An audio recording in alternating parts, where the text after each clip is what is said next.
हमारे दादे परदादे सब चलेंगे, केवल उनका नाम याद है, वंश याद है, उनके वंशज हैं।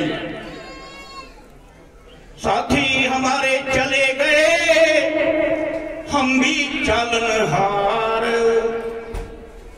कोई कागज में बाकी रह रही, ताते लग रही वार।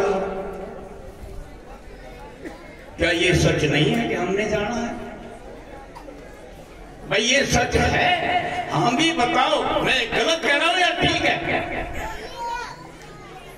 बताइए, मुझे जवाब दीजिए, मैं जो बोल रहा हूं वो रॉन्ग बोल रहा हूं या राइट बोल रहा हूं? अगर रॉन्ग बोल रहा हूं तो उठाइए, आप गलत बोल रहे हो, और अगर सही बोल रहा हूं तो उस पर अमल करो। हम सब जाएंगे, आए ही जाने के लिए, लेकिन कितने लोग हैं जिनको चलना याद है? कितने लोग हैं जो चलने की तैयारी कर रहे हैं? किसी को नहीं पता अगले 1 महीने में जाए, 10 साल में जाए, 50 साल में जाए, लेकिन जाएंगे जरूर। इसलिए महापुरुषों ने कहा, तू है बुलबुला पानी का, बुलबुला पानी का कितनी देर ठहरता है? उठा और फूट गया। तू है बुलबुला पानी का, मत कर मान जवानी का, नेक कमाई कर ले भाई, पता नहीं जिंदगानी का। नेक कमाई करने की बात उन्होंने की। यहां 2 तरह के काम हम करते हैं, स्वार्थ और निस्वार्थ। या तो हम स्वार्थवश कोई काम करेंगे या हम निस्वार्थ करेंगे, जैसे डॉक्टर साहब ने कहा वो पेशेंट है, निस्वार्थ। श्री कृष्ण जी महाराज ने श्रीमद् भागवत में लिखा है, अर्जुन तुम अच्छे कर्म करोगे स्वर्ग में भेज दिए जाओगे, खराब कर्म करोगे नरकों में डाल दिए जाओगे। जब तुम्हारा स्वर्ग का समय खत्म हो जाएगा फिर 84 में डाल दिए जाओगे, नरक का समय खत्म हो जाएगा फिर 84 में डाल दिए जाओगे। रेड चक्र है, भर के आया है, खाली जाना है। कबीर साहब ने कहा, कबीर जब हम पैदा हुए जग हंसे हम रोए, अब तो ऐसा कर चलो हम हंसे जग रोए। क्या हम कोई ऐसा कार्य कर रहे हैं जिससे हम हंसते हुए जाएं? विचारो, नहीं कर रहे हैं। नेक कर्म, नेक कर्म क्या है? ना स्वर्ग की तरफ जाए ना नरक की तरफ जाए, इस बीच का रास्ता निकाल के चला जाए। बीच का रास्ता कब निकलेगा? बीच का रास्ता कब निकलेगा? जो हमें बीमारी है उस बीमारी की दवा ले लें। जैसे हमें ये पता लगा कि हम 5 तत्वों के 5 विषयों में बंधे बैठे हैं, काम क्रोध लोभ में बंधे बैठे हैं, मात्र इसके समझने से हमारी बीमारी दूर नहीं होगी। अगर हमें बिच्छू डंक मार दे तो बिच्छू के डंक का जहर इसलिए नहीं उतर जाएगा कि हमें ये पता लग गया बिच्छू है। उसकी औषधि करनी पड़ेगी, दवाई करनी पड़ेगी।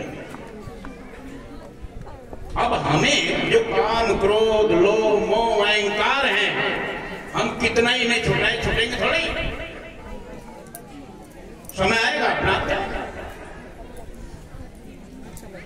समय आएगा अपने आप चलेगा मन हमारा।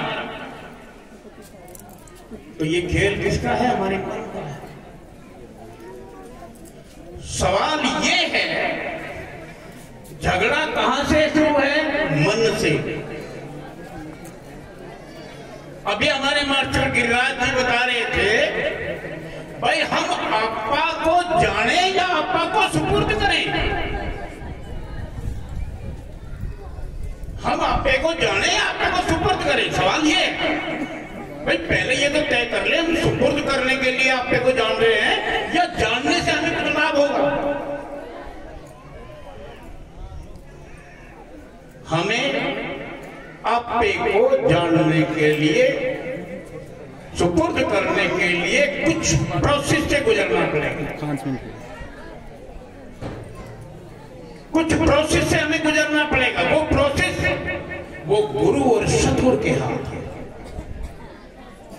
अभी हम जितने भी लोग हैं, जितने भी मानव हैं यहाँ मौजूद, जितने हैं और जितने मौजूद नहीं हैं, वो सब मन के हाथों खेल रहे हैं, आत्मा के हाथों नहीं खेल रहे, मन के हाथों खेल रहे हैं। भाई हमारे शरीर में आंखें हैं कि नहीं? हमारे शरीर में कान है कि नहीं?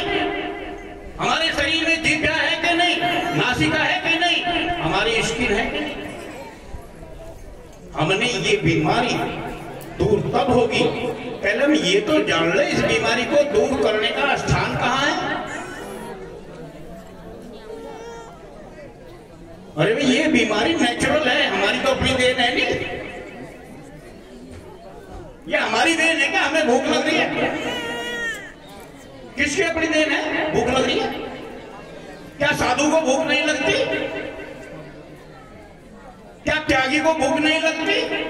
क्या गृहस्थी को भूख नहीं लगती? सबको लगती है। कोई रोक पाया है? अरे कोई गुल्ला खा ले, कोई पकवान खा ले। ये नेचुरल बीमारी है। इस नेचुरल बीमारी को काटने के लिए नेचुरल ही औषधि चाहिए। हम ये गाने से, बजाने से, मेरे चिल्लाने से ये दूर नहीं होगी।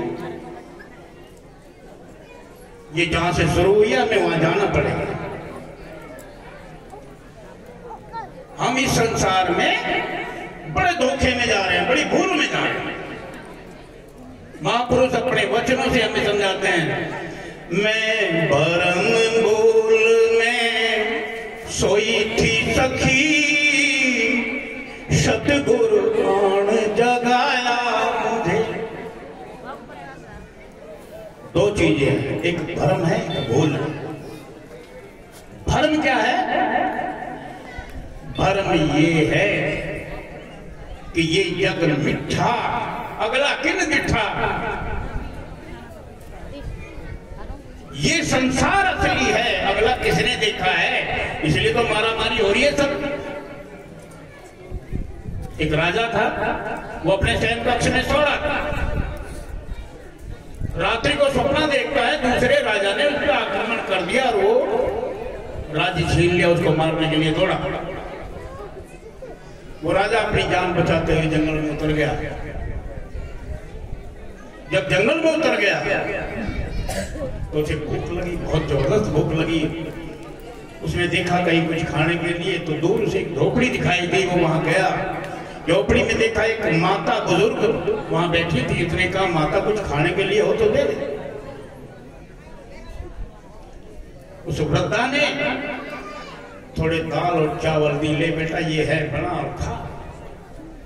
उसने उसकी खिचड़ी बनाई, गर्म थी, भूख तेज लगी थी। उसने वो बिछाई जमीन पे ताकि ठंडी हो जाए। इतने में 2 बिजार कहीं से लड़ते हुए आए और उस खिचड़ी को भी खराब